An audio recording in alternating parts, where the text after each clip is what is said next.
Bottom line is that as a culture, as Brian mentioned, this has to do with healthcare as well. Our culture has decided that immigrants coming to this country are to be taken care of with a sponsor. They are not to be awarded to the state. And I'll refer to the details, I believe it's for a period of up to 10 years. And they have certain income requirements that they must maintain for that sponsorship of the immigrant. So for the bill to be written as such, either they are going to try to change the immigration law or simply ignore it. But Brian, if you have the specifics on immigration. I think that one of the main problems is that the whole idea of sponsorship is something that's observed essentially in a breach. Now, maybe if we thought that they would pay as much attention to this new healthcare law as they pay to laws that are already on the books about sponsorship, then we wouldn't be worried. Because, you know, if you like it, you let it apply, and if you don't, but, I mean, realistically, we're talking about, you know, very serious change in healthcare. And the thing that strikes me, you talk about, you know, seeing people at hospitals. And I believe that, was it Frank, the gentleman? Joe, sorry. Who asked the first question, said, who are the people who don't have insurance, in the sense that we would provide. If somebody goes to the hospital, we will provide care. We're not going to insist. And quite honestly, look, when you go to the bank, you know, there's not a law. When you go to the bank, it might say, you know, do you want Spanish? You know, when you're pressing the buttons on the thing. And I think most hospitals, without a law, I mean, these are doctors. These are medical professionals. They're going to attempt to communicate with people. They're not going to, you know, intentionally shunt them aside because of a language difficulty. That's different than some kind of a rule about who has to be there to interpret. But one concern, and this is a concern that in many ways, ironically, is driving the question of having a large or a global healthcare solution, is the provision of these services in the hospital. Right? The idea is we do have a safety net, but that's not a very efficient way. If our hospitals are clogged with potentially non-emergency circumstances. And so this, I do think, this is a powerful question that people bring to the table, whether that service that's rendered to immigrants, legal or illegal, or whether that's simply people who don't have insurance. And so I think there's a reasonable discussion about how to move with affordably accessible care to a medical care that is not focused on the emergency room. And to me, we have to, you know, kind of remove that pressure from the emergency room. These hospitals are under siege. Even in Massachusetts, I want to point out again that the sense that a global solution is forcing everybody to have coverage will solve that problem. And I think Terry's issues come up. In Massachusetts, they say that 75% of the people who didn't have insurance in Massachusetts had gotten it since Romney Care, effectively there. But the costs, the uncompensated care at hospitals has fallen by only half that amount, about 36%. So just waving a wand and saying everybody has coverage is not going to be an answer to this. Right. In Rhode Island, not to take up much more time, in Rhode Island last year, we, the taxpayers, paid $138 million in uncompensated care to hospitals in Rhode Island. And the head of the Rhode Island Hospital Association refuses to divulge where that money went. So, I mean, it gets to be ridiculous. How much are we going to spend? You know, and like, as far as with illegal aliens, they're only entitled to emergency medical care. Emergency medical care. So if you're in a car accident, you have a big traumatic injury, come on, we'll take care of you, of course we will.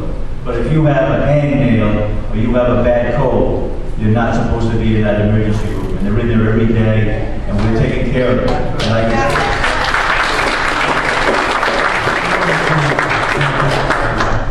something you asked about and something you just said. Again, trying to clear up some things factually. Actually, something you said wasn't quite accurate. It wasn't your tax dollars that paid for all that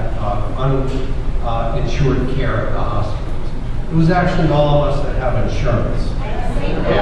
The way it works, folks, is that every time free care is given, that goes back into the room rates that are charged to the insurance companies that they in turn charge us our premium.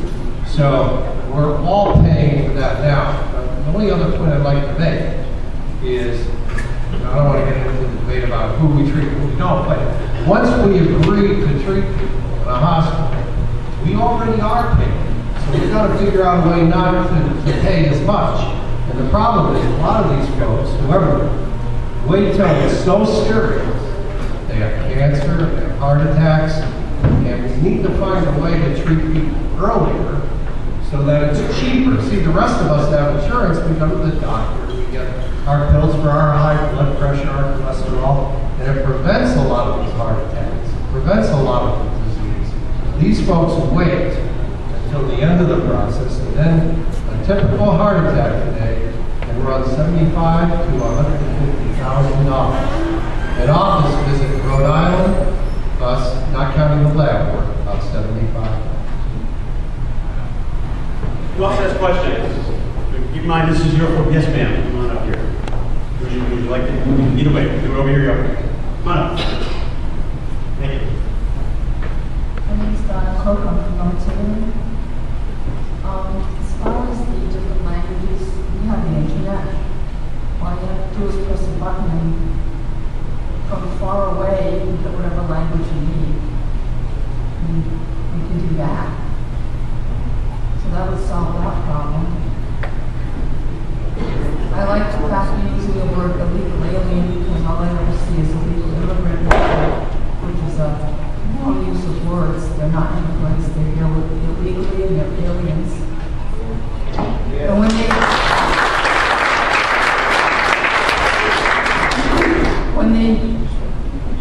when they're here and use any of the services illegally, they're stealing from me.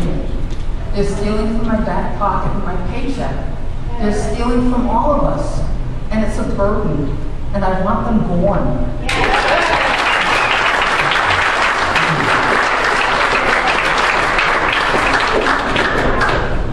Yes, sir. Future Congressman Loughlin, I appreciate it.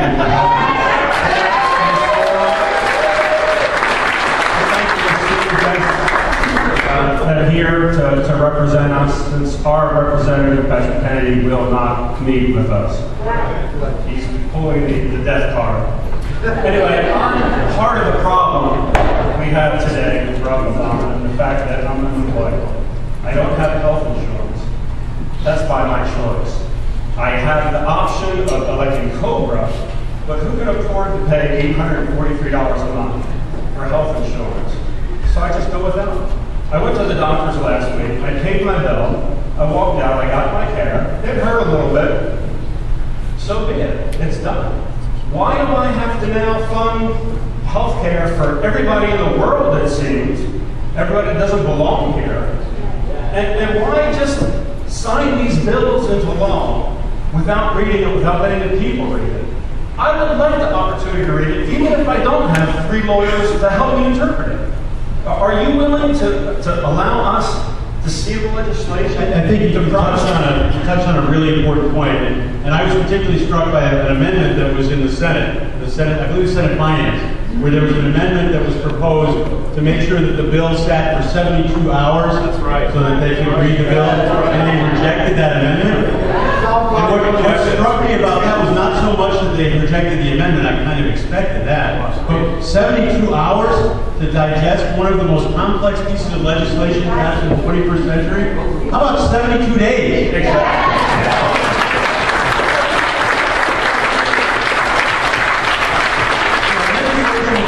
This is important. It needs to be digested not only by the congressmen and senators, and it is their duty to know and understand that legislation, but it needs to be dissected and digested by the general public and the folks, so that those problems can be surfaced before it becomes law and before we run into what I like to call the law of unintended consequences.